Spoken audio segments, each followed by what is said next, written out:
La revista El Doctor en Casa presenta su programa El Doctor en Casa TV.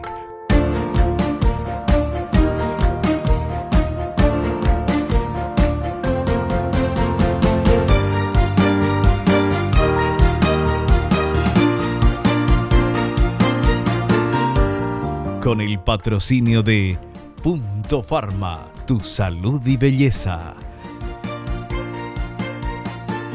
McDonald's, me encanta. Con el auspicio de AAS 125, con un comprimido al día, prevenís el infarto.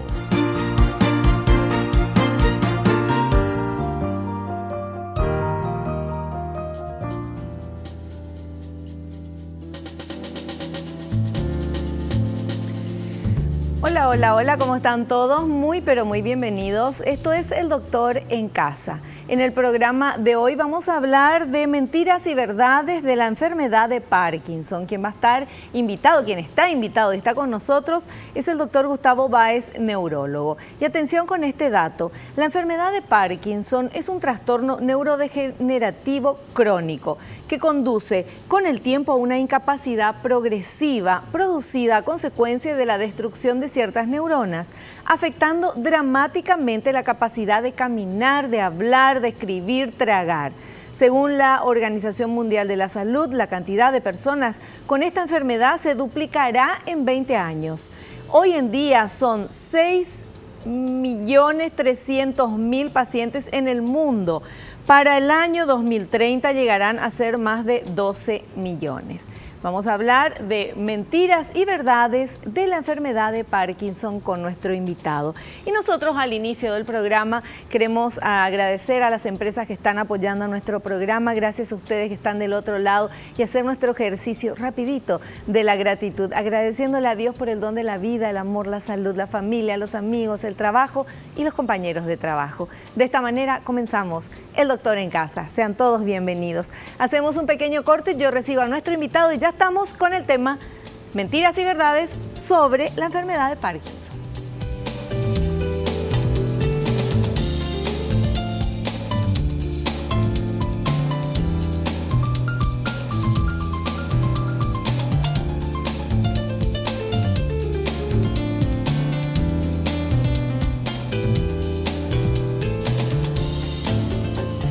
Ya estamos con nuestro invitado, el doctor Gustavo Báez, neurólogo. Voy a leerles el currículum de nuestro invitado, es neurólogo clínico, egresado de la Universidad Nacional de Asunción, es miembro de la Sociedad Paraguaya de Neurología, es miembro de la Sociedad Latinoamericana de Demencias y es miembro de la Sociedad Latinoamericana de Parkinson y Movimientos Anormales. ¿Quién es? El doctor Gustavo Báez Valiente. Doctor, bienvenido al programa, ¿cómo está? Un placer estar acá contigo. Bueno, un placer tenerlo acá, muchas ganas y mucha curiosidad para conocer un poco este tema de verdades y mentiras o de mitos y verdades sobre la enfermedad de Parkinson, porque es una enfermedad que mucha gente sabe que existe, sí, pero se conoce poco, doctor, ¿verdad? En general, o sea, los síntomas y las cosas, solamente sabemos el tema de temblar. Claro. O sea, la gente asocia generalmente lo que es Parkinson con temblor.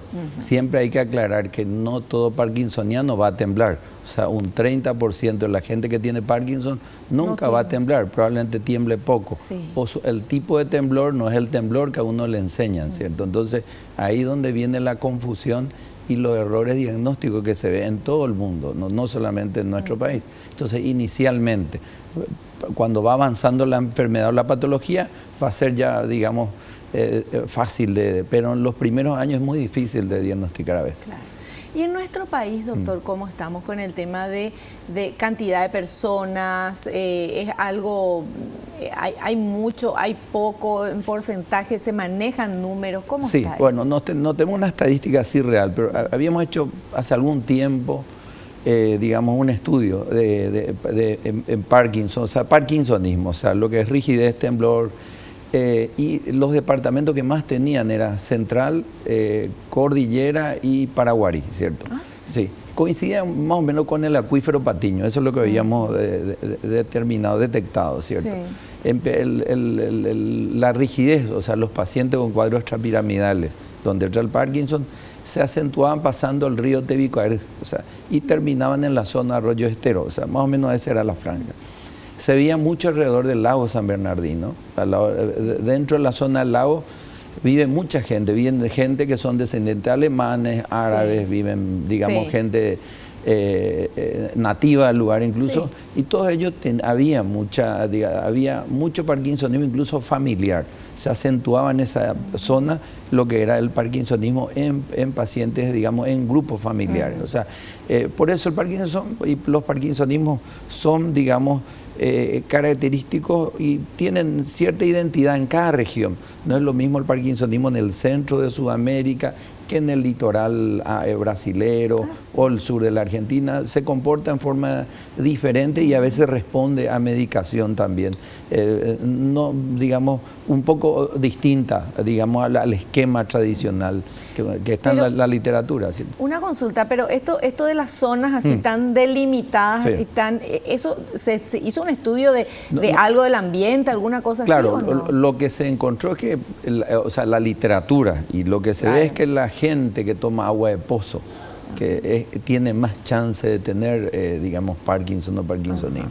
Siempre toco el tema de parkinsonismo porque hay muchas enfermedades que simulan el Parkinson y no cumplen por ahí los criterios de la enfermedad. Pero hoy día se le asocia ya como, digamos, entran dentro de lo que es criterio de enfermedad.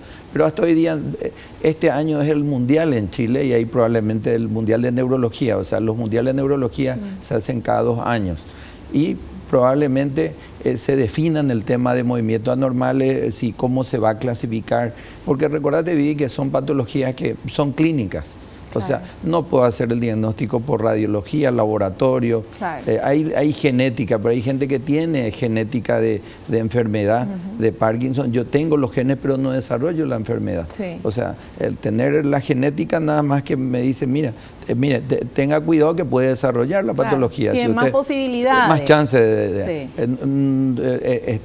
no consuma agua de pozo, evite los traumatismos, o sea, vive una vida sana, saludable, haga mucho ejercicio. O sea, es lo que se recomienda a todo el mundo, ¿verdad? Tengas o no tengas el tema del gen, pero entiendo. O sea, ¿tiene que ver algo el tema agua? Probablemente sea lo que encontramos nosotros en esa oportunidad, era que todas esas personas habían consumido agua de pozo. ¿Y ese agua de pozo que tiene algún mineral? Probablemente tenga metales pesados. Habíamos hecho estudios que eran metales pesados, sí, un poquito más elevados. Entonces, probablemente sea el disparador, porque, digamos, las personas que viven en esos lugares desarrollan más la patología. Ya. Sí. Bueno, entonces con esto comenzamos el tema de la enfermedad de Parkinson. Pero doctor, usted decía enfermedad de Parkinson o parkinsonismo. Sí. ¿Cómo? ¿Hay diferencia? Bueno, la clásica enfermedad de Parkinson viene hace años, ¿cierto?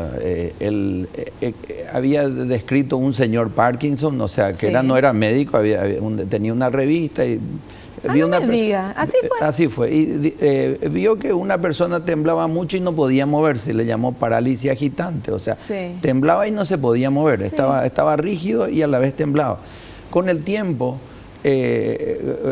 digamos, los ingleses, cuando encuentran ellos, y ellos tienen la patología de lo que la gente conoce como la enfermedad priónica o la enfermedad de la vaca loca, ellos empezaron a tener, o sea, las personas que temblaban, las personas que tenían trastorno de movimiento, sí, esa persona, no importaba a quién fuese, al fallecer se le hacía una autopsia y se guardaba. Se llama Banco de Cerebro del Reino Unido y empezaron a hacer criterios. Ahí donde ellos vieron que el error diagnóstico era tremendo. Había mucha confusión entre lo que es demencia, Parkinson. Hay demencia donde se comporta igual aparentemente como un Parkinson. Entonces se pusieron ciertos criterios, pero son criterios anglosajones, o sea, que tal vez sirvan en ese lugar, pero si traspolamos a esta región del continente, a veces no, digamos, no me caben los criterios, no entran los criterios. Ahí donde hay mucha discusión, ¿cierto? En los foros que uno va y discute, cuenta su experiencia.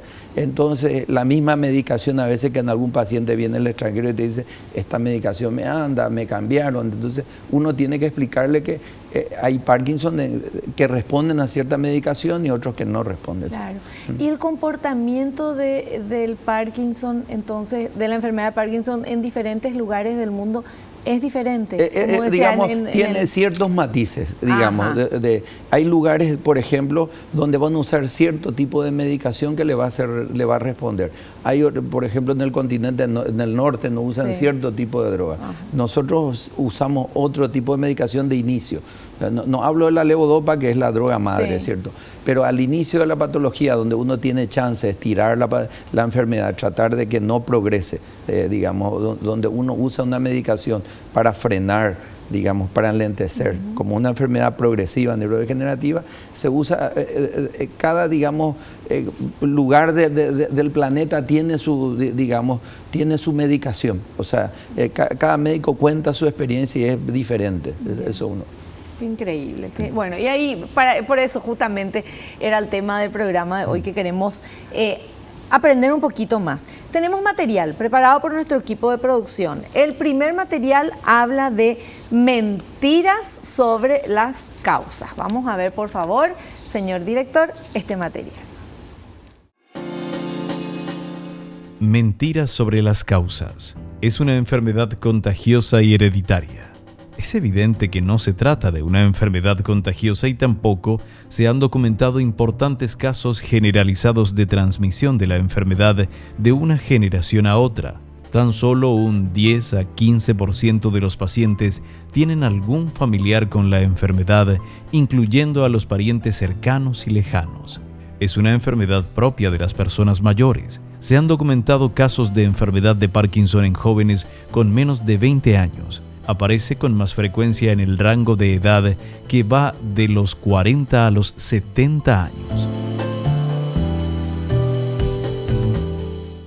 ¿Está correcto eso? O sea, eso no es así. No es una enfermedad contagiosa hereditaria y no es solamente para la gente mayor.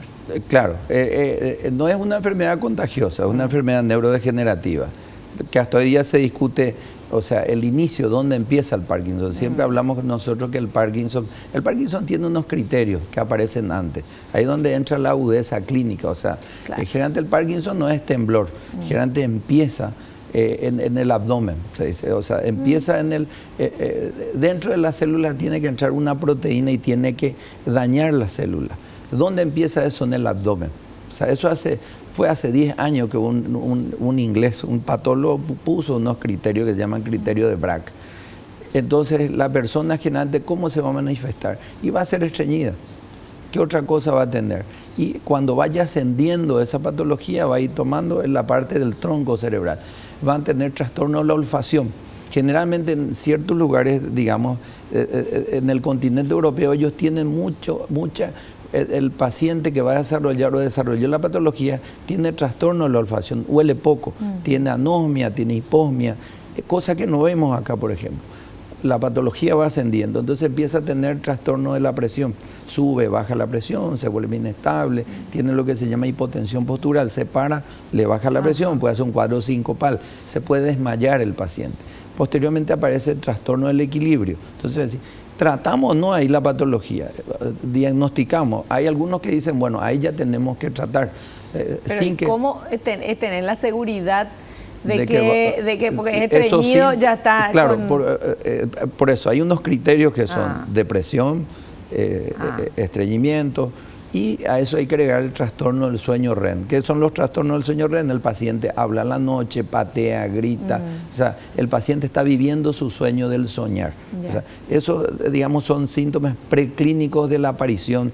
Antes que aparezca la rigidez o el temblor, van a aparecer esos síntomas. No en todos, digamos, no todo lo que cite, pero algunos de ellos sí o sí van a aparecer.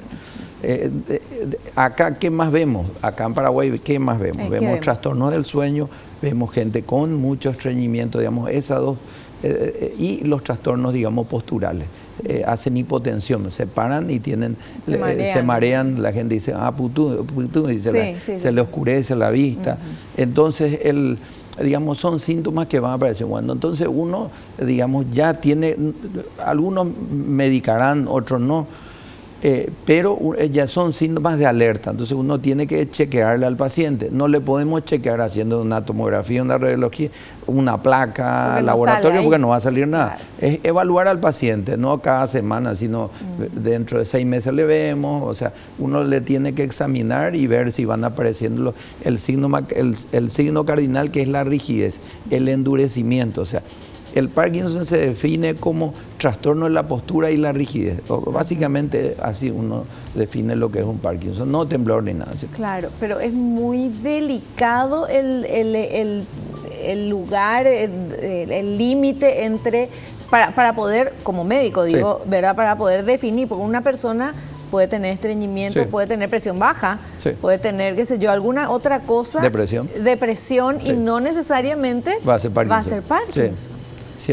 Qué difícil, doctor, porque, claro, porque si es que es Parkinson, ya sería bueno tratarlo de ese momento, de ese ¿verdad? Momento, claro, esa es la discusión, o sea, si tiene trastorno del sueño REM, si la esposa dice, bueno, a la noche grita, o claro, me patea a la noche, claro, patea. O cae de la cama, es el paciente dice, bueno, y probablemente hay que observar al paciente. Hay médicos que ya medican eso en el extranjero, ¿cierto?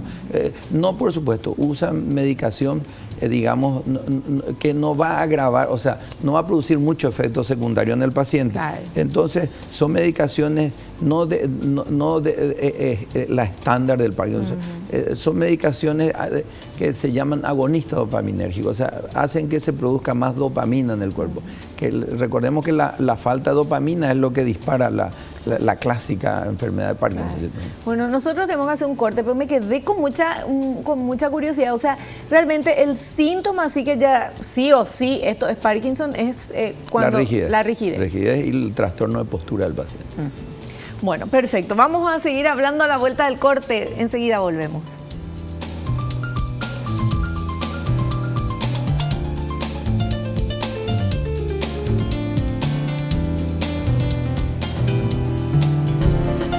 Continuamos, estamos hablando con el doctor Gustavo Báez, él es neurólogo, el tema de hoy, la enfermedad de Parkinson, pero sobre todo mentiras y verdades. Él nos está explicando muy pero muy bien y vamos a ver si aprendemos entre todos. Y tenemos otro material que queremos presentar que habla sobre las mentiras de los síntomas o los mitos sobre los síntomas. Vamos a ver, por favor. Mentiras sobre los síntomas. La enfermedad de Parkinson produce demencia, envejecimiento prematuro y deteriora la inteligencia de los pacientes. El enfermo tiene más dificultades para hacer determinados movimientos y para expresarse, lo que lleva al frecuente error de asociar esta lentitud de respuesta a procesos demenciales. Los enfermos tienen problemas auditivos, no tienen afección del oído, sino que son más lentos para responder a una pregunta. Los temblores son el primer signo de alarma que animan al paciente y familiares a acudir al médico. Aunque el síntoma más popular es el temblor, lo más habitual es que se consulte inicialmente al médico por la gran lentitud con la que se realizan las tareas cotidianas. El temblor de manos es invariable en su intensidad. El temblor, que característicamente se asocia con la enfermedad de Parkinson, es más evidente en reposo, disminuyendo cuando se realizan movimientos voluntarios. Pero yo pensé que todo esto, doctor, era real. Y acá dice que son mentiras. Mentiras sobre los síntomas. Bueno, en nuestro país, o sea, sí, la ¿qué lleva a un paciente a consultar cuando empieza la enfermedad? Generalmente va deambulando. La primera consulta que hacen generalmente es con el traumatólogo o el reumatólogo porque le duele el cuerpo. O sea, le duele el hombro, pero ¿por qué le duele? Porque él tiene rígido el cuerpo, empieza a endurecerse. Tiene lentitud, nadie consulta porque tiene lentitud de movimiento. Generalmente consultan por los dolores que tiene.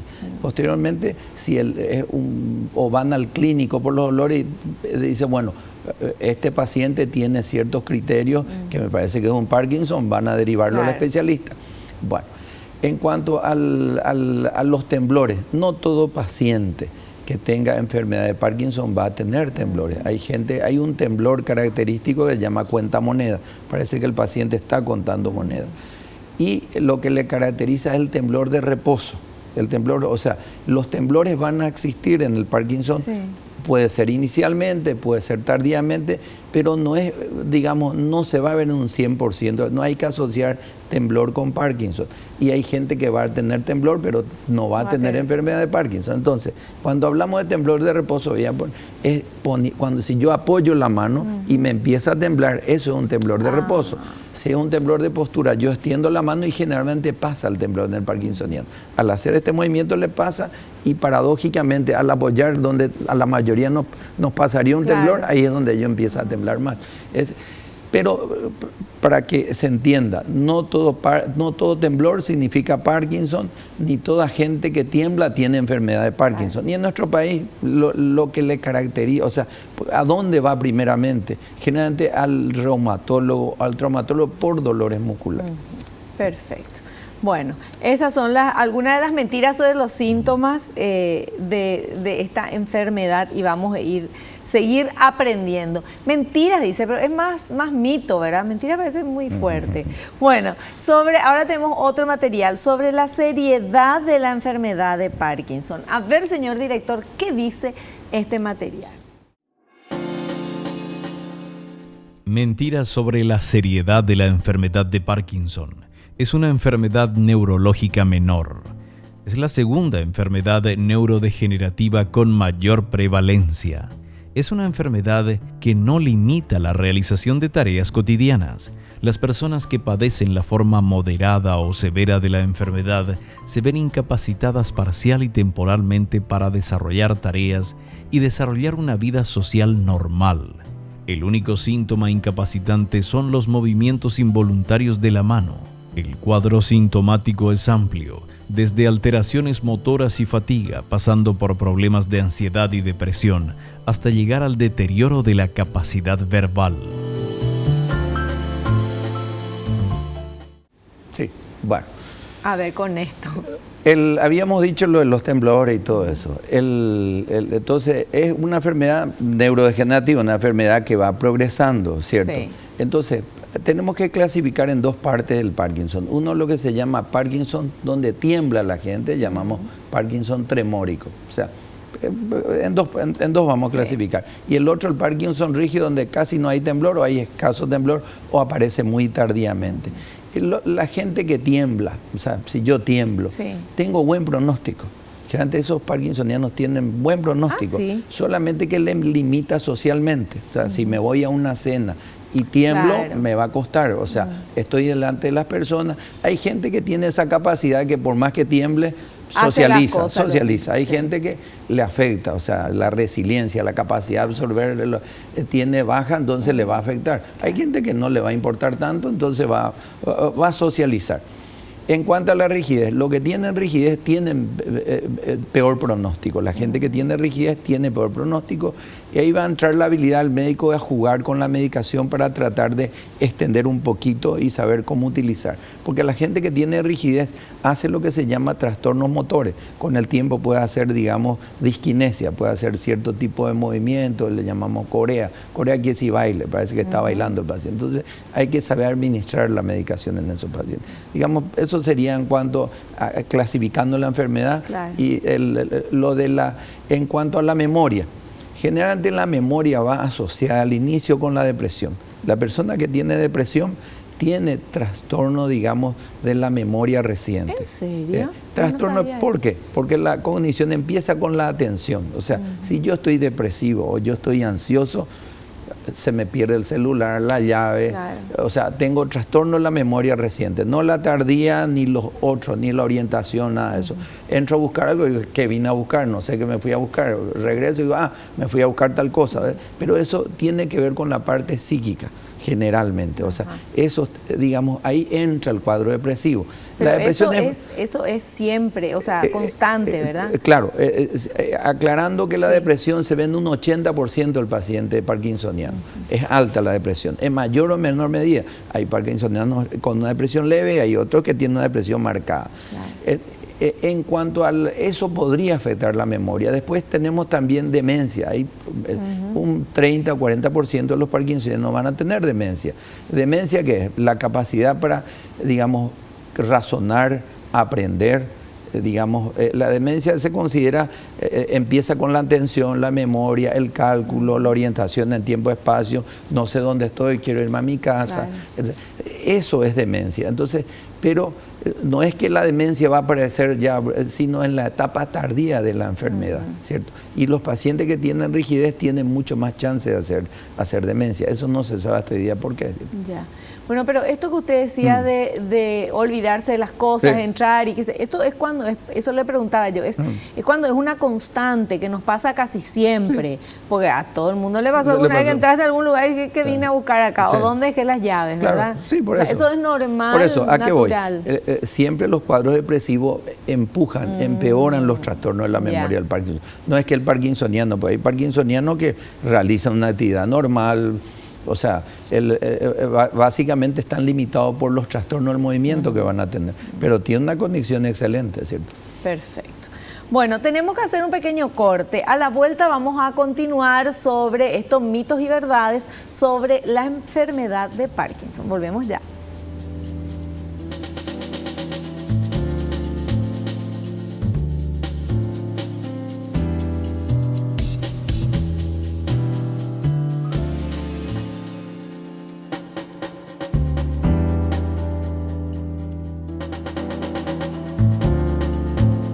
Bueno, nosotros seguimos hablando porque es tan interesante esto y en el corte hablábamos con el doctor justamente de lo que uno cree que sabe y muchas veces no sabe y me estaba explicando que también es el análisis, el estudio de la enfermedad de Parkinson en general es limitado, ¿verdad, doctor? O sea, hay poca información todavía. Generalmente hay muy poca información, digamos, en cuanto... En literatura. Literatura, digamos, se conoce, o sea, cómo empieza la enfermedad, o sea... pasa que siendo una enfermedad donde el diagnóstico es clínico, se tarda mucho en diagnosticar. Ese es el gran drama que tenemos, no solamente en nuestro país, en los otros países también. Sí. Por ahí diagnostican un poquitín más rápido, pero en nuestro país sigue siendo la rapidez del diagnóstico. Y hay gente que está diagnosticada, digamos, como derrame y tiene una enfermedad de Parkinson. O sea, eso no es frecuente, pero se ve. O sea, yo creo que cada día de acá, desde que yo empecé la especialidad, digamos, cambió mucho. Pero llegar al diagnóstico rápido sigue costando. Perfecto. Bueno, perfecto, digo, perfecto lo que me dice, que entendemos, ¿verdad? No es perfecta la realidad, porque no. Bueno, seguimos con otro material, por favor, señor director, si podemos ver, habla de mentiras sobre los pronósticos y tratamientos. Eso nos interesa muchísimo saber. A ver. Mentiras sobre pronóstico y tratamientos. El pronóstico de la enfermedad es grave y mortal. Hasta hace 25 años, se consideraba como una de las enfermedades degenerativas del sistema nervioso central de peor pronóstico, pero la reciente revolución farmacológica ha variado esta concepción. No hay un tratamiento farmacológico realmente útil. Si bien es cierto que aún no existe un tratamiento definitivo que cure la enfermedad, la terapia actual reduce al máximo los síntomas y aumenta el tiempo en que el paciente puede desempeñar una actividad normal, mejorando su calidad de vida. Solo es válido el tratamiento farmacológico. Para hacer un correcto manejo clínico de la enfermedad, se recomienda aunar la terapia médica, fisioterapia, logopedia, terapia ocupacional y atención psicológica. El tratamiento quirúrgico puede ser útil en pacientes muy bien seleccionados. Bueno, explíquenme esto, doctor, porque ya me confundí. Bueno, la medicación para el Parkinson sigue siendo, digamos, la levodopa aparece en los años 60, sigue siendo cómo das la medicación, cómo uno empieza a medicar. Porque si yo soy muy agresivo con la medicación, voy a hacerle pagar un precio. O sea, viene un paciente, entonces yo quiero que el paciente esté muy bien y le puedo cargar mucho. Hay que recordar que el tratamiento, digamos, de línea, o sea, el tratamiento primario es la levodopa, o sea, la dopamina, con distintos nombres comerciales. Es un neurotransmisor, algo que tenemos. Si yo doy en exceso, algún precio tiene que pagar el paciente. ¿Qué pasa? Y claro, puede darle trastornos de conducta, puede darle trastorno de movimiento en exceso. Entonces yo tengo que saber cómo administrar la medicación. Cuando yo hablo de administrar, habíamos hablado que al comienzo de que el paciente que tiene un Parkinson tiene trastorno digestivo, es estreñido, tiene trastorno del vaciamiento gástrico. Sí. Cuando yo tomo la medicación, esa medicación se tiene que absorber en el duodeno. Sí. Si no manejo bien la parte digestiva, el remedio, no tiene una buena, no se optimiza. No sirve, no anda la medicación. Claro. El paciente te dice, no me entra la medicación. Claro. Y entonces, es porque está estreñido. El paciente tiene estreñimiento y tiene trastorno del vaciamiento gástrico. Sí. Después hay que tener en cuenta que si yo consumo proteínas también afecto la medicación. Hay que utilizar lejos de la comida o no dar con proteína. Ahí entra, digamos, trabajar con un nutricionista, una persona, digamos, que le dé un plan nutricional a base de fibra, que el paciente evacúe bien. O sea, hay que trabajar en equipo en Parkinson. Es muy difícil trabajar solo. En cuanto al tratamiento, digamos, entonces no ser agresivo con la medicación. Voy a pagar un precio si soy agresivo. Claro. El paciente que tiene Parkinson tiene que hacer mucha actividad física, o sea, la actividad física. Y digamos, ¿qué es lo que dispara, que habíamos dicho? ¿Qué es lo que me empeora? O sea, las enfermedades neurodegenerativas, llámese demencia, llámese Parkinson, empeoran con la depresión. Parece una cosa muy tonta, no sé, pero empeora. Cuando la persona está depresiva, se vio que avanza rápidamente. Te pongo un ejemplo. Sí. Señor y señora, casados hace 80 años tienen la persona, bueno, fallece el marido o fallece la señora, dispara automáticamente la enfermedad. Si tenía un parkinsonismo de base, tremendamente dispara, así como las demencias. Claro. Cuesta atacar la enfermedad. Entonces, la parte psíquica, o sea, hay que tener en cuenta que la dopamina es un neurotransmisor que sirve para lo que llamamos movilidad. Tenemos otro neurotransmisor que sirve para la memoria, que se llama acetilcolina. Y tenemos otro neurotransmisor que sirve para sentirme bien, euforia, se llama serotonina. Sí. Si me falta uno de ellos, afecta a los otros.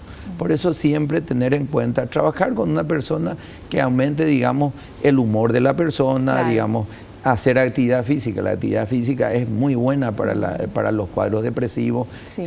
Por eso se aconseja no irse a un gimnasio, camine diariamente, digamos, haga caminata diaria, puede hacer pilates, puede hacer gimnasio, pero lo ideal es que camine esa persona, claro. ¿cierto? Aunque esté con problemas de movimiento. De movimiento, claro. Le va a costar más, claro, pero lo mismo, ¿verdad? Claro, ahí siempre hay que ver. Cuando el Parkinson no es que aparece y mañana ya está rígido el paciente. Digamos, si uno maneja bien la enfermedad, digamos, va a estar muchísimos años. Pero ahí es donde uno tiene que, no es solamente tomar remedio el Parkinson, claro. ¿cierto? Ahora, una consulta, doctor, hablando del tema de la depresión. Usted puso un ejemplo de, bueno, una pareja de toda la vida y uno de los dos fallece y entonces ahí dispara el Parkinson en el que se queda porque obviamente entró en depresión, claro, ¿verdad? Si es que tiene la patología. Latente. Una patología que era leve y se hace rápidamente evolucionar. Ahora, mi consulta es la siguiente. Una persona que no tiene depresión, pero le comienzan los síntomas del Parkinson, no puede entrar en depresión justamente porque dice a la pucha, mira lo que tengo, no voy a poder caminar, no voy a poder hacer esto, lo otro, y puede entrar Claro. Por eso se habla que el 80% de los parkinsonianos, probablemente el 100%, pero el 80% permanentemente tiene depresión, probablemente el 99.9%. Si a mí me dicen, mira, usted tiene Parkinson, hoy día que uno entra en internet y lee y además en internet te asusta. Sí. Entonces va a decir, bueno, yo tengo algo y me voy a deprimir. Claro. Lo normal va a ser que yo me deprima. Sí. Lo anormal que yo esté viendo, o sea, lo normal que me asuste. Entonces es normal que se deprima. Pero si uno le explica a esa persona, después va a pasar. Pero hay un 80% que va a quedar con una depresión que, digamos, la gran mayoría se puede manejar eso, ¿cierto? Perfecto. Bueno, tenemos otro material. Vamos, por favor, a ver este material que habla sobre... A ver, que me perdí ya. Ya, ahí. Vamos a ver, señor director, por favor. Verdades sobre los síntomas.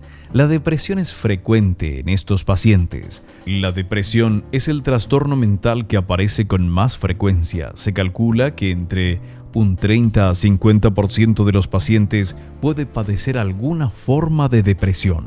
Algunos pacientes bailan mejor de lo que andan. Muchos pacientes mejoran su capacidad motriz al escuchar músicas rítmicas. En pocos minutos un paciente puede pasar de un estado de asinesia a poder realizar todo tipo de movimientos. Las fluctuaciones motoras bruscas son frecuentes y se agudizan con el consumo de ciertos medicamentos. Está correcto. Bueno, correcto. Hablando de los síntomas, siempre hay que, la literatura y lo que uno ve siempre es el temblor, que no siempre se ve, que hemos dicho, la fascia, la cara se queda muy rígida, parece que está enojado el paciente. La literatura habla siempre de cara de jugador de póker o cara inexpresiva. Sí. O sea, siempre si uno ve, parpadea poco el paciente, o sea, mira y no parpadea, o sea, tiene la fascia en máscara, digamos. Y lo otro es la lentitud de los movimientos, no balancea los brazos, por eso el paciente parkinsoniano se cae fácilmente. O sea, eso es uno de los síntomas también iniciales, la caída fácil del paciente. En cuanto a lo otro que me estabas diciendo es de algunos pacientes bailan mejor. Bueno, eso se llama disinesia paradójica. Bueno, eso se ve frecuentemente. Disinesia paradójica es un paciente está acostado o semi-postrado y un día se enoja y se levanta y se va. Corre el paciente. Eso se ve porque hay liberación brusca de dopamina en el cuerpo. O sea, hay gente que está con la enfermedad años, hablo 15, 20 años, y un día dicen, me tocó ver pacientes. O sea, un señor, siempre cuento, voy, le veo en el domicilio, discuten, no sé, los hijos, porque creo que tenían que ir a traer algo, tenían que ir a comprar. El señor se levanta y se va a comprar. O sea, todos se quedaron ahí. Claro, se quedan estupefactos. Claro. Van a decir, pero ¿qué pasó? Sí. O sea, si ya está postrado en cama, ¿cómo se va a levantar y se va a ir? Bueno, eso se llama disinesia paradójica. Después está el paciente que salta la muralla. A la noche se escapa y se escapa. ¿En serio, salta la muralla. O sea, hay mucho, y eso se ve, se escapa el paciente. O sea, ¿por qué? Porque tiene gran, digamos, liberación de dopamina que le permite, digamos, unos minutos, hasta 10 minutos de realizar mucha actividad física. Entonces, eso es lo que se llama disinesia, pero a veces puede, ahí donde vos lees lo de la música, hay gente que le gusta y empieza a bailar, le dice, pero vos no querés bailar conmigo o tal cosa, empieza a irle, porque el cónyuge no está entendiendo lo que está pasando o la familia. Entonces, hay momentos que ellos pueden realizar cierta actividad, digamos que a ellos les gusta, o tienen un miedo, un susto y salen corriendo así, pero vos no estuviste mintiendo por años porque estabas así moverte o moviéndose muy lentamente, ¿cierto? Pero es, o sea, se ve la disinesia. Perfecto. Bueno, tenemos tiempo todavía. Tenemos preguntas. Bueno, vamos a ver las preguntas, señor director, por favor. Estela de Villa Ayes dice, ¿cómo se identifica que un paciente con la enfermedad de Parkinson está empeorando? O sea, ¿cómo yo sé que el paciente está empeorando? Y porque los síntomas van a empeorar. O sea, la rigidez le va a costar más.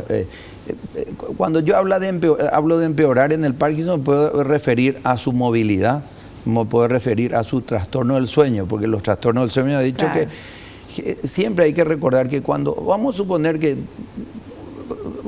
X persona, no le hagamos dormir 2-3 días, esa persona va a estar más lenta, va a estar malhumorada, va a estar, digamos, le va a costar arrancar al otro día, o sea, va a querer chocar con su vehículo. Bueno, supongo que un parkinsoniano que tiene movimientos lentos de por sí, que tiene rigidez, no duerma bien en la noche. Entonces va a empeorar su clínica. Entonces, cuando hablamos de que el paciente está empeorando, hay que ver si no tiene trastorno del sueño, si no tiene depresión, si no tiene otra patología que se le está agregando, si está tomando. En cuanto a cómo sabemos si el paciente está empeorando, porque todos los síntomas o signos van a empeorar, llámese rigidez, llámese temblor, llámese trastorno de la marcha, pero eso no puede empeorar de la noche a la mañana. O sea, tendría que ser muy lento. Si empeora bruscamente, uno tiene que buscar una causa que es la infección. Y otra cosa, los parkinsonianos no quieren mayores, no quieren tomar agua, no sienten sed. entonces uno tiene que obligarlo a tomar. O sea, la primera causa de internación de un paciente parkinsoniano es la deshidratación. Segundo es la broncoaspiración. Como de gluten a veces tan rígido, broncoaspiran y va al pulmón y hacen infección. Y tercero es la caída. O sea, el 99.9 de las personas se van a internar por esas tres causas en cualquier lugar del mundo. O sea, ojo, hidratarle bien, con el calor que hace nuestro país, tiene que estar bien hidratado el paciente porque se van a deshidratar. Al hacer rigidez el paciente o al hacer movimientos, tener temblores, si tiene la fase tremórica, va a sudar mucho más. El paciente parkinsoniano suda, se deshidrata fácilmente. Entonces, los familiares que le hidraten bien, o sea, eso es el consejo. Claro, sí, entiendo. Bueno, y tenemos otra consulta, por favor, vamos a ver, señor director. Roque de Pilar dice, ¿la enfermedad de Parkinson evoluciona de manera diferente en personas jóvenes y en mayores? Sí, generalmente, si es joven, digamos, no tiene buen pronóstico. Si es una persona mayor, digamos, mayor cuando hablamos entre 50 y 60 años. Va a depender otra vez que sea la fase tremórica o rígida, pero generalmente los jóvenes, hay jóvenes en los que aparecen en menos de 20 años, ¿cierto? O a partir de los 20. Ahí sí el pronóstico no es tan bueno y hay que hacer una cantidad de diagnósticos diferenciales también, porque a veces vienen con diagnóstico de Parkinson y hay muchas patologías, la enfermedad de Wilson, que simulan una enfermedad de Parkinson. Pero sí, generalmente el paciente mayor, digamos, entre 50 y 60, tiene mejor pronóstico que uno que le empezó a los 20. Perfecto. Bueno, y con esto llegamos a la parte final. En este momento, doctor, le queremos agradecer la presencia que nos estuvo explicando con la paciencia que le caracteriza. Muchísimas gracias y lo esperamos en un próximo programa. Gracias por invitarme. Nosotros vamos a hacer un pequeño corte. A la vuelta estamos con el doctor Jorge Bacante, médico de familia y nutricionista.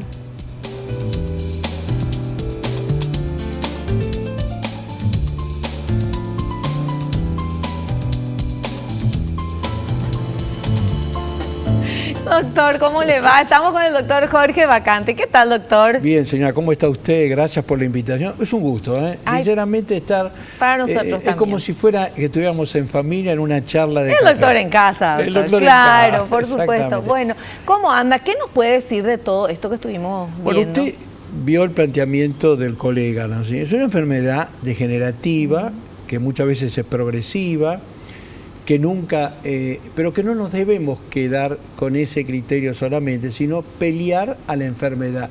Discúlpeme el término. Sí. O sea, ¿y cómo peleamos con la enfermedad? No hay un plan alimentario para el paciente con Parkinson, vamos a ser honestos. Claro. Pero sí ciertos cuidados que el paciente tiene. Aumento de la salivación, trabajar en entrenar al paciente en la forma en que tiene que deglutir. Hay que hacer un trabajo especial. También al tragar para evitar problemas de que puedan complicarlo al paciente, ¿no? ¿Sí?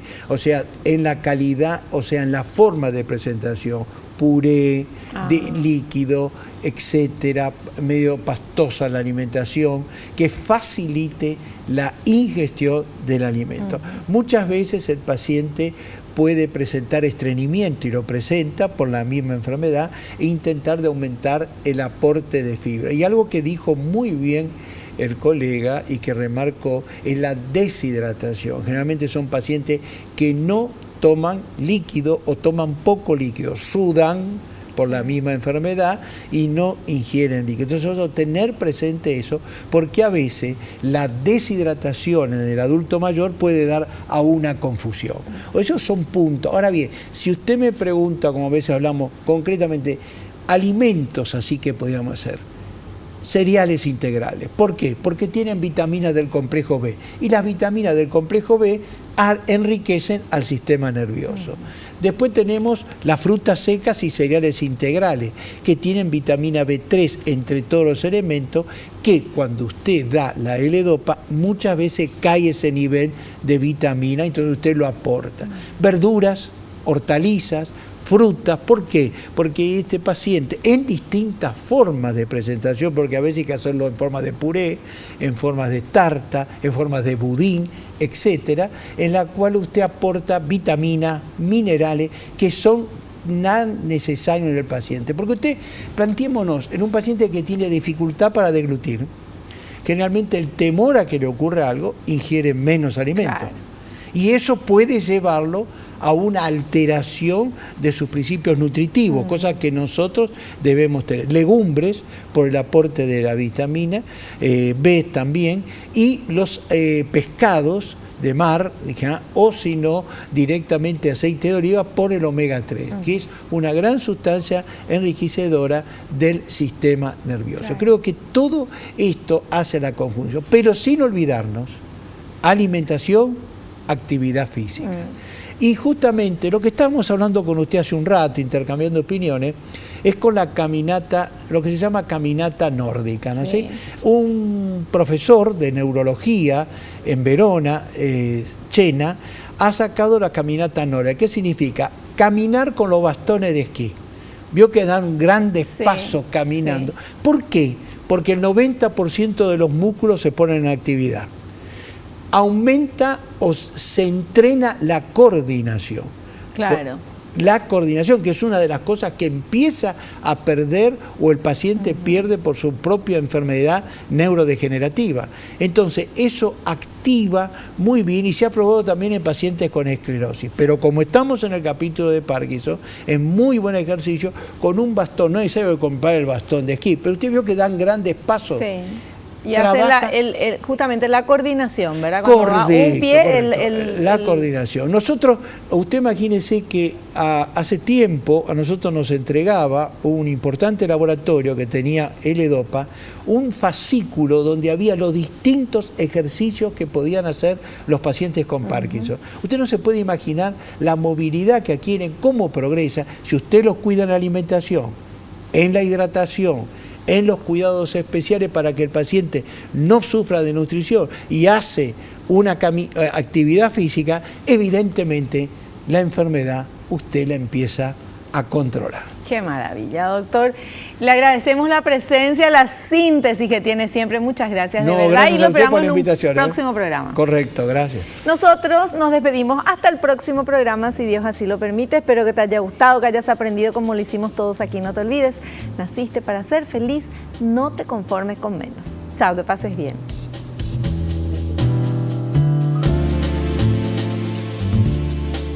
La revista El Doctor en Casa presentó su programa El Doctor en Casa TV con el patrocinio de Punto Pharma, tu salud y belleza. McDonald's, me encanta. Con el auspicio de AAS 125, con un comprimido al día prevenís el infarto.